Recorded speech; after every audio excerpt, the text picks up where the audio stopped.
कभी कभी जब हम इंटरनेट स्क्रॉल कर रहे होते हैं ना, हाँ। तो अचानक से कोई बाइक राइडिंग व्लॉग सामने आ जाता है। हाँ, और वो जो वाइब होती है ना, बिल्कुल अलग ही होती है। बिल्कुल, मतलब एकदम फुल थ्रॉटल वाइब्स, खुली सड़कें और वो प्योर राइडर एनर्जी।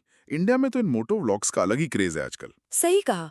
वो सिटी ट्रैफिक को कट करते हुए निकलना या हाईवे पर वो स्मूथ पुल्स, ऐसा लगता है जैसे हम खुद उस बाइक पर बैठे हों। हाँ, मतलब वो जो हेलमेट कैमरा का पीओवी यानी पॉइंट ऑफ व्यू होता है, वो सब कुछ इतना रॉ और रियल बना देता है। लेकिन क्या आपने कभी सोचा है कि ये सब रिकॉर्ड कैसे होता है? उम्म, यही तो सबसे दिलचस्प बात है।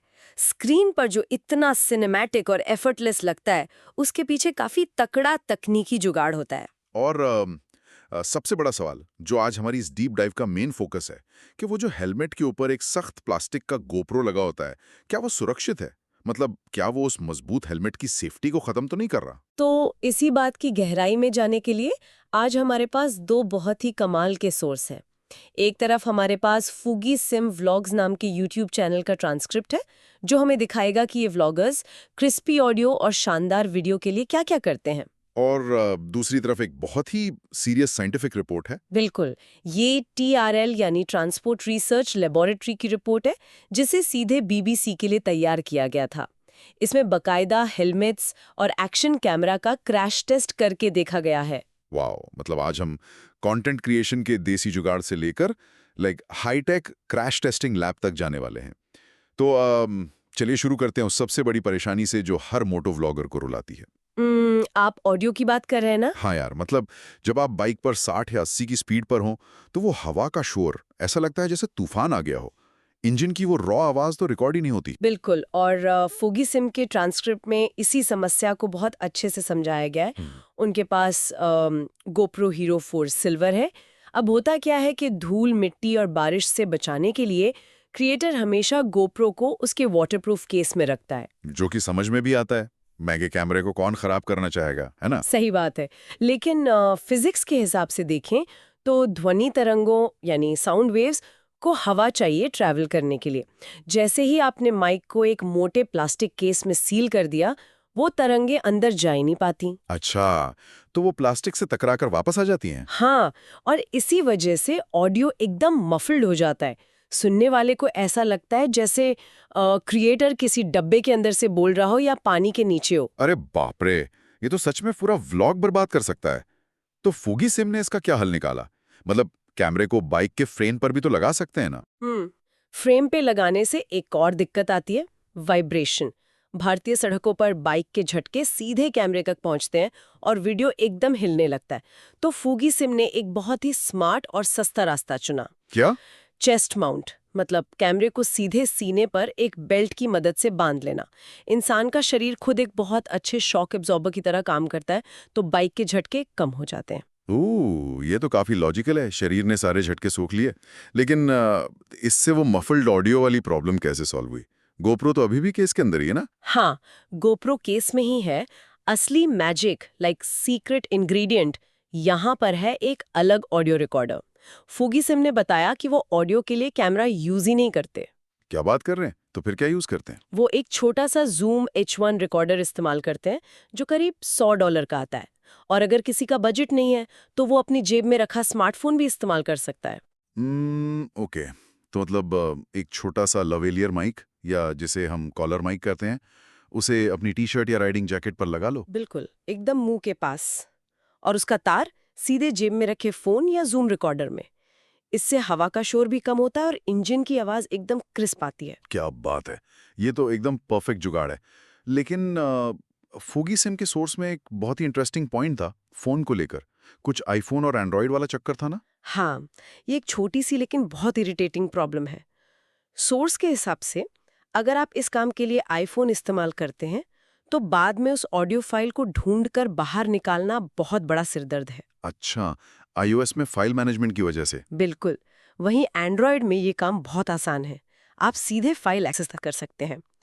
एक व्लॉगर जो खुद ही शूट कर रहा है, खुद ही एडिट कर रहा है, उसके लिए एक एक मिनट कीमती होता है। मतलब वन मैन आर्मी की तरह काम करना होता है। लेकिन अ, मान लीजिए मैंने गोप्रो में वीडियो रिकॉर्ड कर लिया और फोन में एकदम क्रिस्पी ऑडियो भी आ गया। अब एडिटिंग टेबल पर इन दोनों को मिलाएंगे कैसे? यही तो सबसे बड़ा चैलेंज है, सिंकिंग। अगर आवाज और वीडियो में 1 सेकंड का भी अंतर हुआ तो पूरा मजा किरकिरा हो जाता है। फूजी सिम इसके लिए एक बहुत ही क्लासिक ट्रिक इस्तेमाल करते हैं। वो चुटकी बजाने वाली ट्रिक? हाँ, रिकॉर्डिंग शुरू करते ही कैमरे के सामने बस एक बार जोर से चुटकी बजा दो, लाइक स्नैप कर दो। अरे ये तो बिल्कुल वैसी हो गया जैसे फिल्मों की शूटिंग में होता है। वो क्लैपर बोर्ड यूज करते हैं ना, जो जोर से क्लैक की आवाज करता है। बिल्कुल सही पकड़ा आपने। वो चुटकी असल में एक डिजिटल क्लैपर बोर्ड का ही काम करती है। जब आप एडिटिंग सॉफ्टवेयर में ऑडियो देखते हैं तो वो लहरों यानी वेव फॉर्म की तरह दिखती है। तो बातचीत की लहरें तो नॉर्मल होती हैं, लेकिन वो चुटकी की आवाज कैसी दिखती है? और बस पूरा का पूरा व्लॉग सिंक हो गया। वाओ, मतलब बिना किसी महंगे सॉफ्टवेयर के सिर्फ एक चुटकी से काम हो गया। ये तो बहुत ही स्मार्ट है। और पता है चेस्ट माउंट का एक और फायदा क्या है? क्या? चूंकि कैमरा आपके सीने पर है, वीडियो में आपका चेहरा और होंठ तो दिखते ही नहीं। दर्शकों को सिर्फ बाइक का हैंडल और सामने की सड़क दिखती है। ओह, अच्छा। तो इसका मतलब है कि अगर एडिटिंग में ऑडियो थोड़ा बहुत आगे पीछे हो भी जाए तो किसी को पता ही नहीं चलेगा। एकदम सही। इंसानी दिमाग को होंठ और आवाज का मिसमैच बहुत जल्दी समझ आता है, लेकिन जब होंठ दिख ही नहीं रहे तो दिमाग उस 1-2 फ्रेम की गलती को इग्नोर कर देता है। ये तकनीकी कमियों को छिपाने का बेस्ट तरीका है। ये तो सच में कमाल का हैक है। लेकिन अगर हम वापस उसी वाइब पर आए, वो इंडियन सड़कों पर बाइक चलाने वाली फील, तो चेस्ट माउंट से व्यू थोड़ा नीचे का आता है। बहुत से राइडर्स वो प्रॉपर पीओवी चाहते हैं, एकदम आंखों के लेवल वाला। और उसके लिए उन्हें कैमरे को वापस हेलमेट के बिल्कुल ऊपर या साइड में लगाना पड़ता है। हाँ, और यहीं से वो डर शुरू होता है। मतलब हम सब जानते हैं कि हेलमेट कितना जरूरी है। उसे बनाया ही इसलिए जाता है कि अगर कल को कोई क्रैश हो तो सिर सुरक्षित रहे। बिल्कुल, वो एक पर्सनल प्रोटेक्टिव इक्विपमेंट है। तो क्या उस हेलमेट पर कोई भारी चीज लाइक एक प्लास्टिक का कैमरा लगाने से हेलमेट कमजोर हो जाता है? क्या वो सेफ्टी वाला बुलबुला टूट जाता है? यही सवाल टीआरएल और बीबीसी के वैज्ञानिकों को भी परेशान कर रहा था। टीआरएल की रिपोर्ट के आंकड़े बताते हैं कि सिर्फ 2014 में ही पूरी दुनिया में करीब 55 लाख एक्शन कैमरे बेचे गए थे। 55 लाख? बाप रे। मतलब हर दूसरा एडवेंचर करने वाला कैमरा लगा के घूम रहा है। हाँ, और मजे की बात यह है कि हेलमेट बनाने वाली कंपनियां और कैमरा बनाने वाली कंपनियां दोनों ही साफ साफ वार्निंग देती हैं कि हेलमेट पर कैमरा लगाना स्वयं के जोखिम पर है, मतलब एट योर ओन रिस्क। लेकिन एक बात बताइए, मैं एक आम इंसान की तरह सोच रहा था। एक हेलमेट इतना हार्ड होता है, फाइबर या कार्बन का बना होता है, जी ताकि वो सड़क की टक्कर झेल सके। जी और कैमरा क्या होता है? एक छोटा सा प्लास्टिक का डिब्बा। हाँ, देखने में तो ऐसा ही लगता है। तो एक छोटा सा प्लास्टिक का टुकड़ा इतने भारी हेलमेट का क्या ही बिगाड़ लेगा? क्या ये डर सिर्फ इसलिए नहीं है ताकि कंपनियां कानूनी पचड़ों से बच सकें? मतलब अगर मैं गिरता हूं जी, तो वो प्लास्टिक का माउंट तो वैसे ही टूटकर छिटक जाएगा ना? ये लॉजिक बहुत से लोग देते हैं और पहली बार सुनने में एकदम सही लगता है, लेकिन इसे समझने के लिए हमें चोट लगने के बायोमैकेनिक्स को समझना होगा। बायोमैकेनिक्स? मतलब शरीर पर झटके का असर? हाँ हाँ, देखिए, जब सिर किसी भारी चीज से टकराता है तो हेलमेट का काम उस झटके की एनर्जी को सिर्फ एक जगह पर रुकने नहीं देना होता। वो उस एनर्जी को पूरे हेलमेट पर फैला देता है और अंदर का जो फोम होता है वो दबकर उसे सोख लेता है। तो हेलमेट की सतह एकदम चिकनी इसीलिए होती है ताकि झटका फैल सके। एकदम सही। लेकिन जब आप उस चिकनी सतह पर एक कठोर चीज लगा देते हैं, लाइक वो कैमरा माउंट, तो वो उस एनर्जी के फैलाव में रुकावट बन सकता है। अच्छा, तो क्या वो सारी एनर्जी एक ही पॉइंट पर फोकस हो जाती है, जैसे किसी गुब्बारे पर पिन चुभाना? कुछ हद तक हाँ, लेकिन टीआरएल की रिपोर्ट के हिसाब से सीधी टक्कर या फोकल पॉइंट से भी बड़ा खतरा कुछ और है। वो क्या है? रोटेशनल इम्पैक्ट, यानी सिर का अचानक से घूम जाना। ये कैसे होता है? फर्ज कीजिए कोई राइडर बाइक से गिरता है और उसका हेलमेट सड़क पर रगड़ खा रहा है। हेलमेट को ऐसा डिजाइन किया जाता है कि वो जमीन पर आसानी से स्लाइड करे, फिसले, ताकि सिर को एकदम से झटका ना लगे। हाँ, ताकि गर्दन सुरक्षित रहे। बिल्कुल। लेकिन अगर वो गोप्रो का माउंट जमीन की किसी दरार या पत्थर में अटक जाए, मतलब स्नैग हो जाए, तो हेलमेट फिसलना बंद कर देगा और सिर बहुत भयानक स्पीड से एक झटके में घूम जाएगा। बाप रे, ये तो सुनकर ही डर लग रहा है। और इसके नतीजे बहुत खतरनाक होते हैं। हमारा दिमाग खोपड़ी के अंदर एक लिक्विड में तैरता रहता है। जब सिर इतनी तेजी से घूमता है तो खोपड़ी तो घूम जाती है, लेकिन दिमाग अपनी जगह पर ही टिके रहने की कोशिश करता है। तो अंदर के टिश्यूज? हाँ, दिमाग की नसें और टिश्यूज बुरी तरह खिंच जाते हैं या फट सकते हैं। इसी रोटेशनल इम्पैक्ट के डर को टेस्ट करने के लिए ही बीबीसी ने टीआरएल को ये जिम्मेदारी दी थी। तो उन्होंने टेस्ट कैसे किया? मतलब किसी इंसान पर तो नहीं कर सकते? बिल्कुल नहीं, उन्होंने लैब में डमी सिर का इस्तेमाल किया। रिपोर्ट के मुताबिक उन्होंने क्लाइंबिंग हेलमेट्स, यानी जो पहाड़ चढ़ने वाले हेलमेट्स होते हैं, उनकी 3 अलग-अलग कैटेगरीज ली: हार्ड शेल, फोम और हाइब्रिड। और कैमरा कौन सा था? वो ही गोप्रो हीरो 4, जिसे उसके इम्पैक्ट प्रोटेक्शन वाले स्केलेटन केस में रखा गया था। और वैज्ञानिकों ने कैमरे को सिर्फ एक जगह नहीं लगाया, उन्होंने उसे हेलमेट के सामने, साइड में और एकदम ऊपर लगाकर अलग-अलग टेस्ट किए। ताकि हर एंगल कवर हो सके ना? हाँ, और डेटा रिकॉर्ड करने के लिए उन्होंने ऐसे हाई स्पीड कैमरे लगाए जो 1 सेकंड में 1000 फ्रेम रिकॉर्ड करते थे, ताकि माइक्रो सेकंड का मूवमेंट भी मिस ना हो। Wow, 1000 FPS। और उस डमी सिर के अंदर भी कुछ सेंसर्स थे क्या? हाँ, डमी सिर के अंदर एक बहुत ही खास सेंसर लगा था, जिसे कहते हैं HIC-15, यानी हेड इंजरी क्राइटेरियन। HIC-15? ये क्या मापता है? ये सेंसर मापता है कि महज 15 मिलीसेकंड के अंदर सिर पर कितना बल या फोर्स पड़ा है। इसी से वैज्ञानिक ये तय करते हैं कि क्या इस झटके से किसी इंसान की खोपड़ी टूटने का 50% से ज्यादा रिस्क है या नहीं।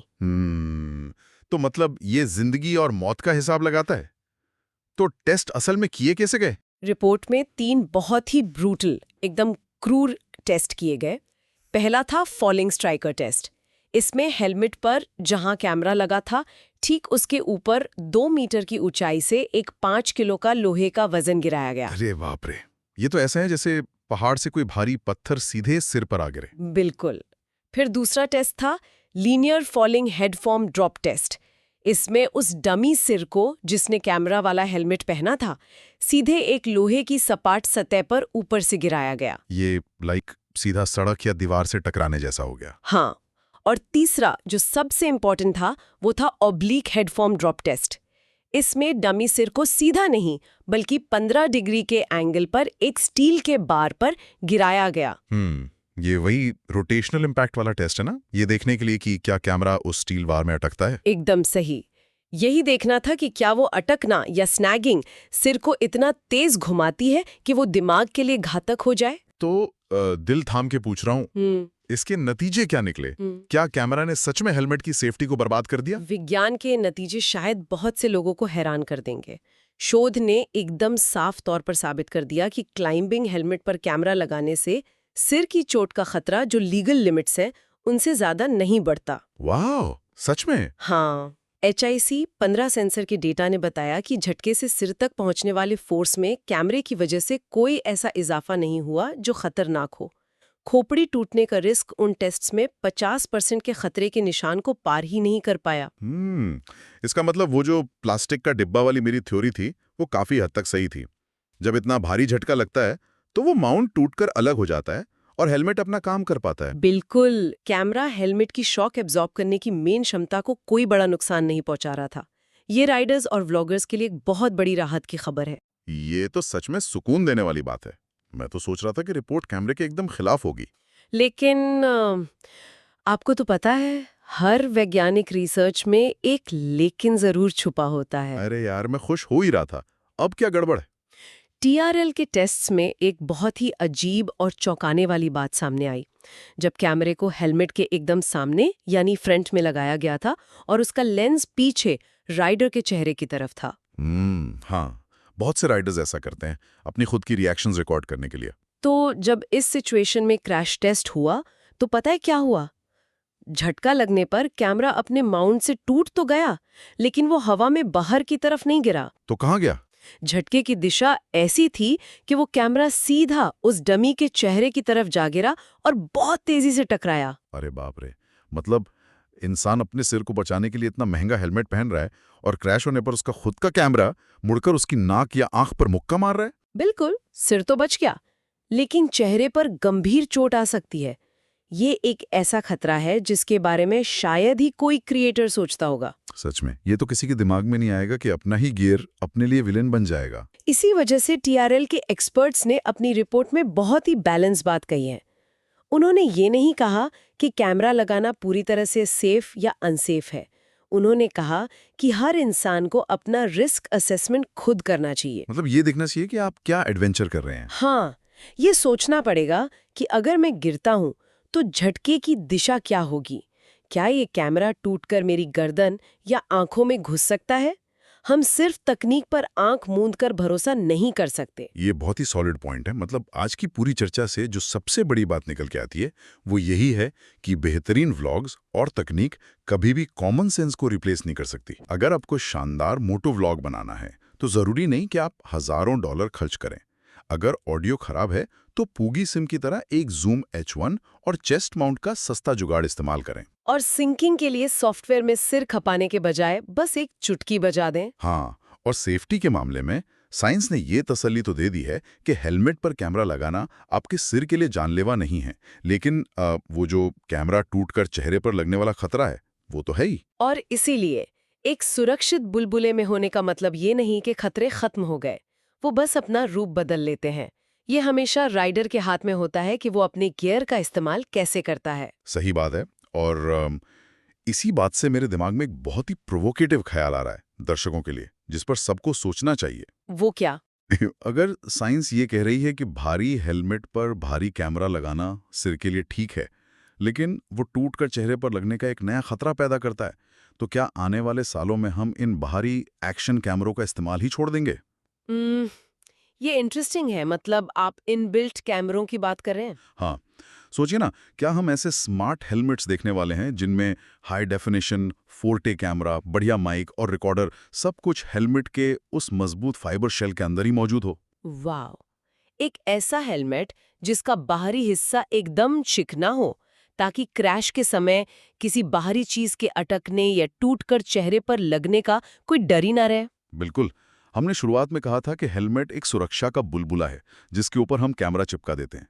तो क्या अब तकनीक खुद उस बुलबुले का एक अटूट हिस्सा बनने वाली है? ये तो सच में सोचने वाली बात है, और शायद फ्यूचर की राइडिंग का यही सच होने वाला है। दर्शकों के लिए भी ये एक सवाल है जिस पर वो अपनी अगली राइड पर जरूर विचार करें। आज की इस गहराई से की गई चर्चा में बस इतना ही। बहुत मजा आया आज की बातचीत में। मुझे भी। अगली बार एक नए और दिलचस्प विषय के साथ फिर मिलेंगे। तब तक सेफ रहें और राइड एंजॉय करें।